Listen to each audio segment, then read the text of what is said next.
fares my new house? I've come to thank you for loosening your purse strings. The rather dramatic increase in funds behooves us both. It is better I've been forced to resort to the most creative financing imaginable. Your chateau shall undoubtedly be my masterwork.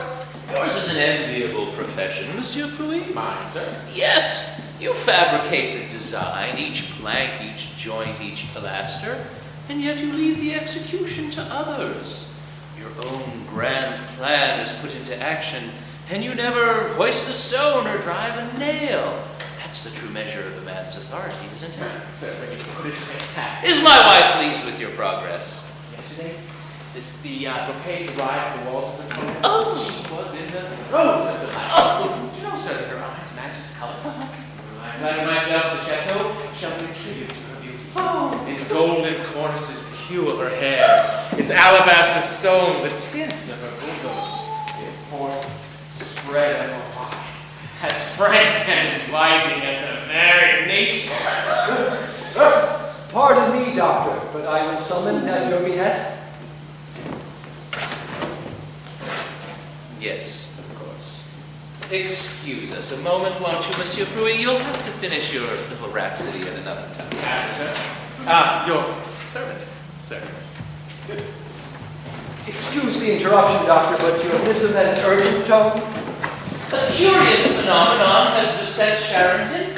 It seems that the bedsheets, curtains, and towels, usually so pristine, have of late taken on a burgundy tincture. Some of the patients find this distressing. Accustomed as they are to more sterile hues, they now find themselves bathed in scarlet. It unsettles them. Surely it's the fault of the laundress, Madame Leclerc. She is quite blind. Perhaps her kettles are stained with rust. Our little mystery has a more engrossing denouement. This morning I had a conversation with Madame Leclerc's daughter, Madame. I swear I don't know, sir. But it's a rather lovely shade, if I do say so. You realize, of course, that this casts aspersions on your mother's skill. I mean, after all, a blind laundress. Would you hire a crippled dancer or a pianist without hands? She's a devoted woman.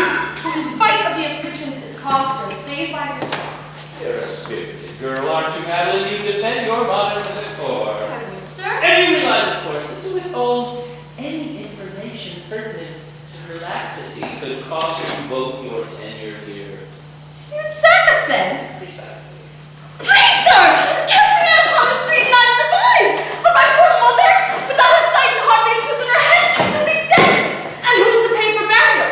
At least here we're guaranteed a pit alongside the moron! And now, precisely, apprised fully of the situation, would you care to amend your earlier statement? No, monsieur? You are certain? I am. Very well, then. You and yours are to vacate the premises. But monsieur! No later than noon It today. was the Marquis! The Marquis? Relieved of paper and pen, but not the urge to write. He took to his women. What? He wrote his stories on bedsheets, hanging them with wine for his evening meal. His words bled into the fibers of the cloth. And the nature of these bedtime tales? Silly froth, mostly. Could you be more explicit? Then the Marquis never. Mademoiselle Leclerc, if ever there was a time to humor me, it is now. It's a preposterous story, sir. So extreme, one can't take it as truth. One can only laugh. Here follow the adventures of Monsieur Beaumont, who could not raise his scepter without first submerging it in a vial filled with the tears of maligned virgins. To procure the precious fluid, he would first send his coachman into the night to kidnap the unsuspecting damsels. A simple line would always suffice. Mademoiselle, your mother is perilously ill. I must take you to her at once. Once the maids were sequestered in his dungeon, Beaumont employed many exotic means to harvest their stars, wrapping their feet with nettles, salting their wounds, and scraping their backs with his cane. Soon his chalice was filled. Beaumont dumped his harpoon, then lanced each of his wailing captives in turn. His scribbling is no less potent for its form. After reading them, Mama and I, fearful of their discovery, attempted to wash away the word. And so the vats were polluted.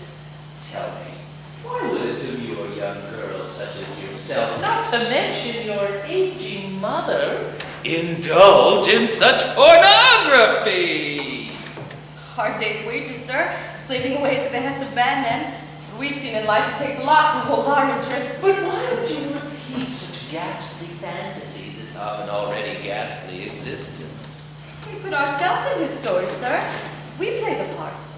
Poor blind mama, a countess, me, a courtesan. We've acted them all, you see, regardless of sex.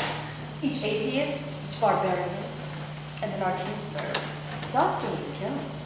You.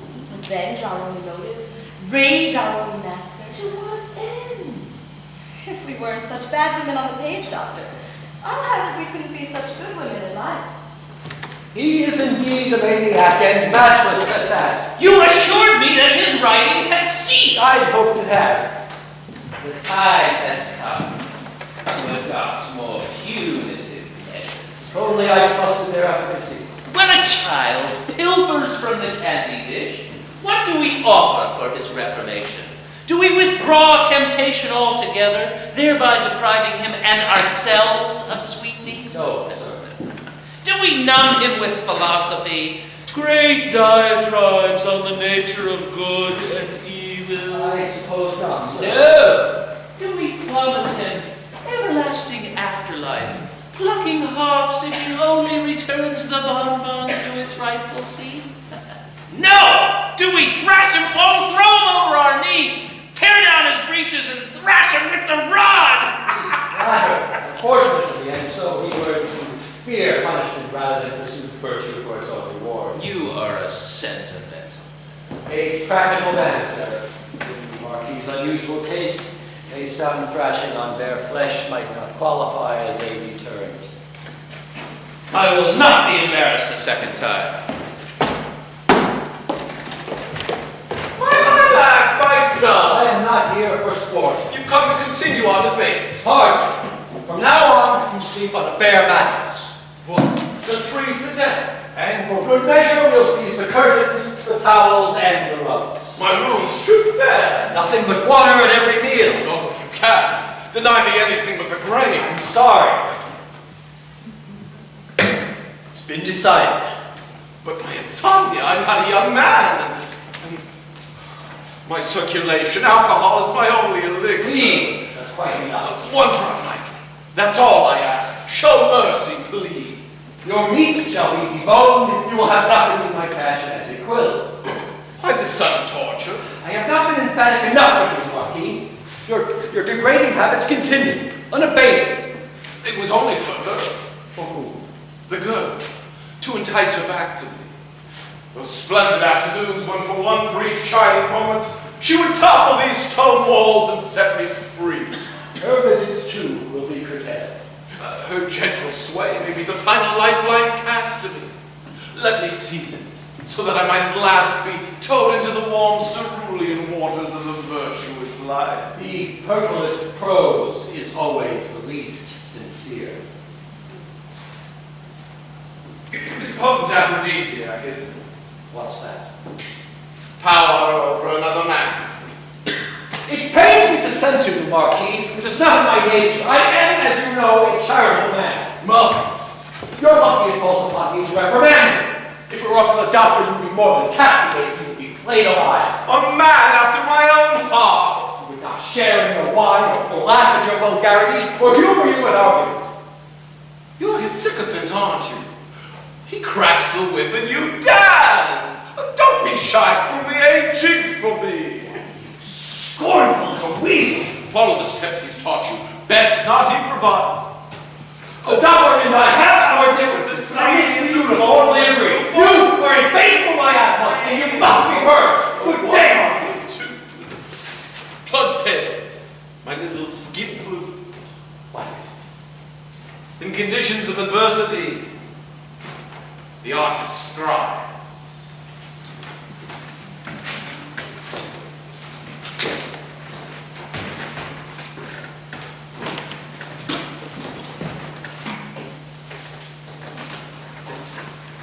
If your mother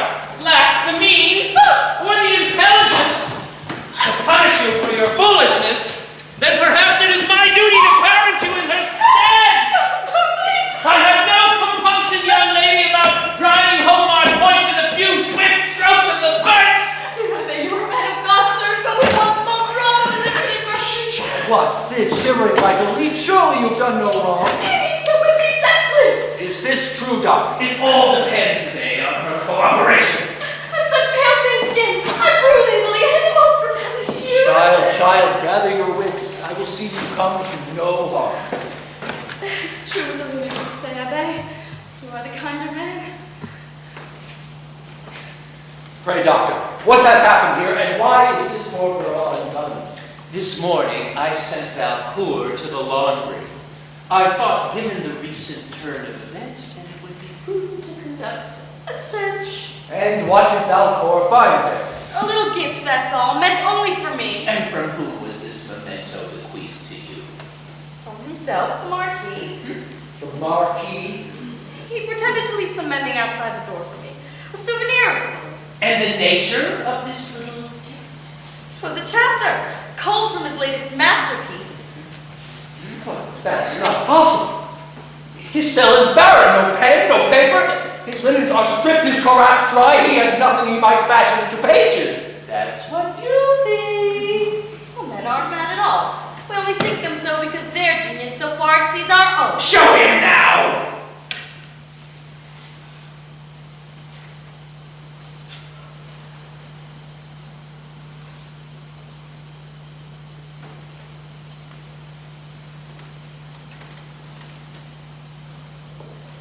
Where in God's name did he procure ink?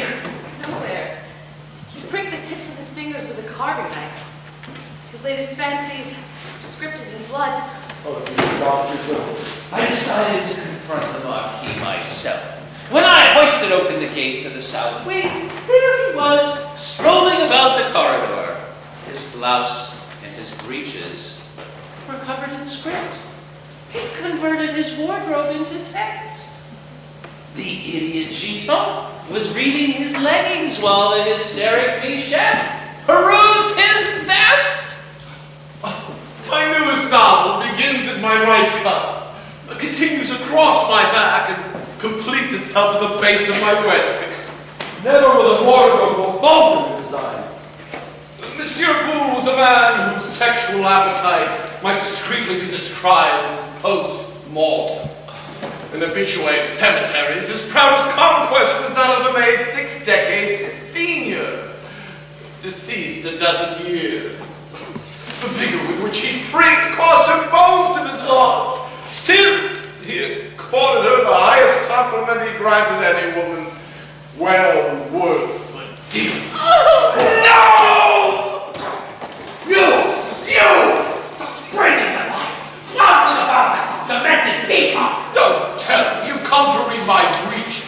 You'll know that the longest sentence trails down the inseam. Dare parading your decadence before the helpless and the sick! Pitiful. Stories are so aroused for Michette we've had to tie him to his bedpost. Lucky Michette. You tell him there are some reputable individuals, most notable in French society, who pay good money to be tied to their bedposts. What am I to do with you, Marquis? The more I forbid, the more you are provoked. Oh, my darling Fournier, here at my dying quarters I've had ample time to ruminate on our little tussle. I've come to a conclusion that you will no doubt find deliriously satisfying. I'm holding my breath. Headstrong though I may be, I could be convinced to abandon my writing quite voluntarily. And what would that require? 8,000 livres? Much cheaper. Your room restored to its luster. Much simpler. Your freedom. I wouldn't dream of it. What then? A night, sugar plum, spent with a partner of my choice. I should have known. A lover who will set all pride aside and allow me to plunge my lubricious engine between sheets of delight. Right, countless unseemly tomes, Marquis. I will not pimp for Madeline. I wasn't talking about Madeline. Who then? You, my precious! God, what's your cause? Oh, Collier, you rascal! Has my proposal so inflamed you? I do not mean to flirt, Marquis. Oh, but you must, pumpkin. Sex without flirtation is merely rape. There you, Marquis! You owe me a villainy! You are the devil! Now swear!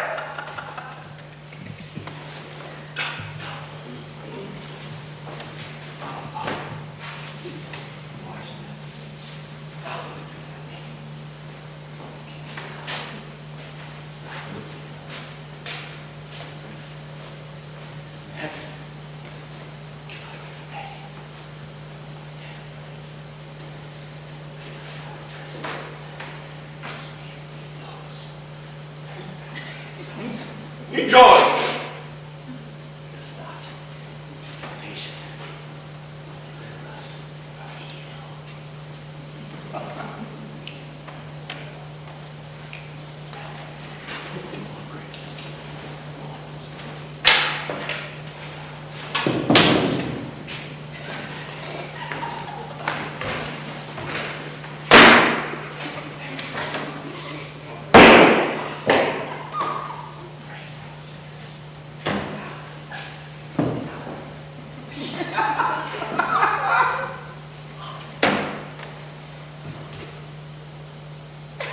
Can you join me, pony boy?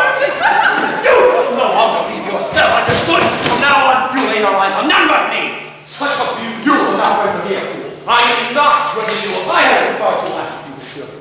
Now you will live as a good father intended. Less like a man and more like the beast that you are. Naked in a hollow pit.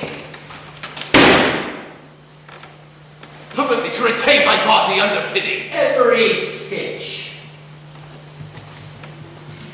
As lived the noble savages of Lascaux, where even today their glorious paintings remain, undimmed by time. How dare you defend yourself in art's name? How dare you rank yourself with the likes of Voltaire, Racine, Pascal? Their quills were guided by the hand of God, although every utterance is maliciously unmasked.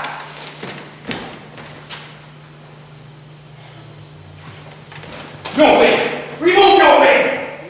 How crude you are, Abbe. I was planning to curl my locks in the shape of letters and write a paean to buggery that would trail down my backside and bother my ass. You will not spread your insidious gossip. Where tyranny is the norm, and goodness the last refuge of the weak. Where indifferent nature rails untempered by the hand of a god. Where art's magnitude is the breadth of its depravity. No! No. You will not even write your own ignominious name! Are your convictions so fragile that mine cannot stand in opposition to them? Was your God so illusory that the presence of my devil reveals his insufficiency? Oh, for shame. May you spend eternity in the presence of your beloved Antichrist, Marquis, turning on his spit. Tuckling, little what?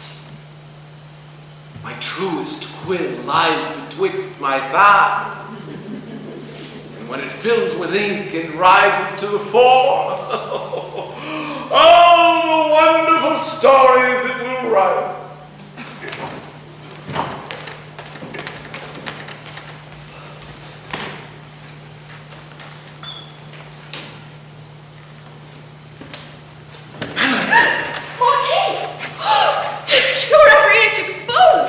This is how your employer chooses to keep me, like a Roman sculpture undraped.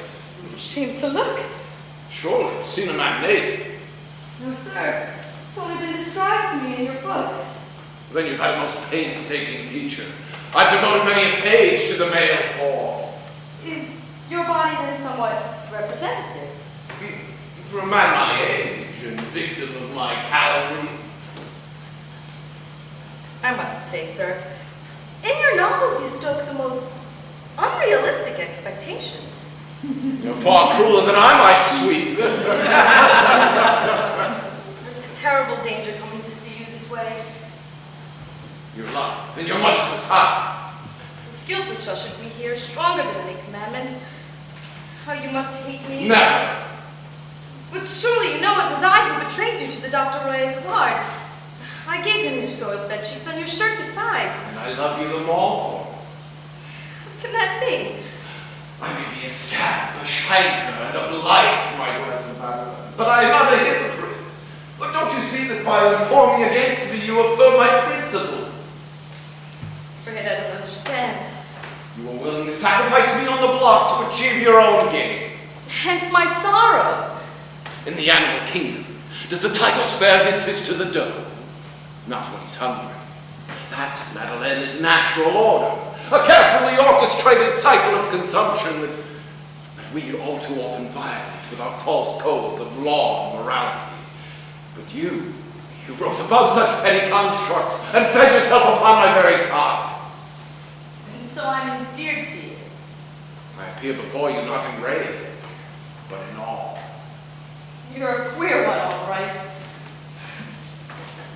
Madeline, you smuggle a paper and quill to me. Only. Mother and I were weakly for them. Our evenings spent in silence. For a while I smuggled Uncle papers from the scullery and read their accounts of the terror. She found us too barbaric and time for your stories instead. Never fear, my angel. I have a plan. Let me be his agent, I beg you, as penance for my wrongs against you. Take no blood. Through the cheeks of the stones, I'll whisper a new tale to my neighbor, the lunatic Cleon. He'll in turn whisper it to his neighbor, Dauphin. Dauphin will impart the tale to the reclass Rambard.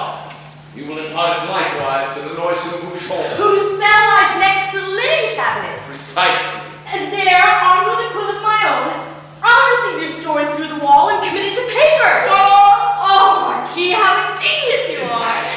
My scandalous stories whipping through the halls of this mausoleum like some mysterious breeze. A string of tongues, all wagging in service of my prose. But with men whose minds are so weak, will your art survive such a journey? My heinous vision filtered through the minds of the insane. Who knows? They might improve it. I'll practice my hand, Marquis, and do your words justice. Then you can take them home to mother, and on to my publisher besides. Only one thing troubles me. Fear of discovery. No. Fear of the inmate Bouchon, the agent closest to me in the line. Why him more than any other? He holds a torch for me. Once when I was darning his stockings, he pressed me hard against the wall, and his stinking breath caused my eyes to run. It was the Abbé de Coulier who saved me. What of it? Well, sir, given the potency of your stories and the fragility of his brain, it might cause a combustion, that's all. What are we to do, dearest? Shuffle the patients in their cells. That's not within our power. Now accept the danger, or withdraw. I accept. Madeline, Yes, Marquis? a kiss for Paige, the bright soul. But how can I? We're forbidden to meet. Which is why this time I proceed alone. I must request payment in advance.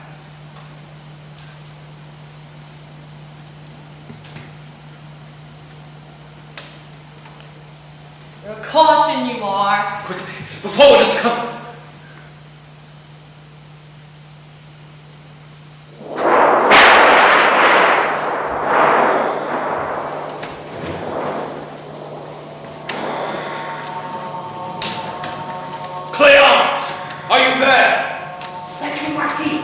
Who else would it be? Oh, I thought wonderful news. I am no longer a man. This morning, I woke a bird. Quiet. Tonight, I'm going to fly through the bars of myself to freedom. Listen to what I have to say, and report it post-haste to your neighbor Dauphin. I have huge flapping wings and a beak scattering. Tonight, I'm water through. Client! Eh? I have news for you too, Pigeon. This morning I awoke a cat. Cat, Marquis? Meow. No, I have learned anything. Now do as I tell you, or I'll claw through these walls and eat you alive. I'll sink my little fangs into your blood-thick drumsticks, and I'll suck the marrow straight from your bones. At your service, Captain. So we begin. The story concerns the young heroine, Fanchon, the harlot and the harem reputed to be the most varied in all Europe. There you can plow a Prussian princess, sodomize twins, or tickle the loins of a Hungarian dwarf. Tickle the loins of a Hungarian dwarf. One day, Fanchon was visited by a certain Monsieur de Colbert, an accomplished surgeon, and even more renowned libertine. He had been barred from many of the city's finer brothels. So lethal were his exploits. So lethal were his exploits. Once they were secluded in his bedchamber, he bade Fanchon strip. Strip she did, with the speed of one unaccustomed to clothing's confinement. As she stood naked before him, he ran his fingers across her skin, pulling apart folds of flesh, inspecting follicles. Pulling apart folds of flesh. What shall I ready for you, monsieur, asked Fanchon? My mouth, my rounded ass, or my Venus mound, my succulent oyster? My Venus mound, my succulent oyster. None, cried Monsieur de Caval, brandishing a scalpel yet hidden in his breast. With my blade, I'll create new offices where there were none before. Once you, I'll thrust my turgid member into regions unsullied by your previous suitors. Unsullied suitors. With that, Fanchon expelled a cry so extravagantly pitched that the libertine felt obliged to tear on the tongue, cauterizing the wound with a poker from the fire. Next, he splayed her naked body across the mattress, and with the edge of his knife,